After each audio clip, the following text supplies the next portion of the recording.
সততা, সাহস আর সেবার পথ ধরে একজন মানুষের যাত্রা আজ এক নতুন গন্তব্যে।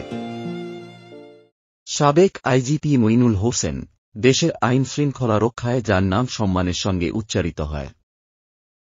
নেতৃত্ব, শৃঙ্খলা আর দক্ষতায় তিনি হয়ে উঠেছেন একজন রোল মডেল।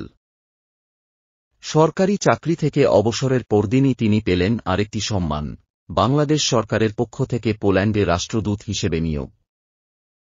এটা কেবল একটি পদ নয়, এটা দেশের প্রতি তার সেবার স্বীকৃতি। এই নিয়োগ প্রমাণ করে, অভিজ্ঞতা কখনো পুরনো হয় না, বরং দেশের প্রয়োজনেই সেটা আবার নতুনভাবে ডাকা হয়।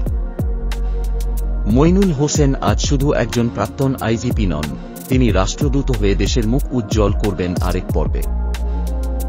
আমরা গর্বিত এমন মানুষদের নিয়ে, যারা অবসরেও দেশের পাশে থাকেন।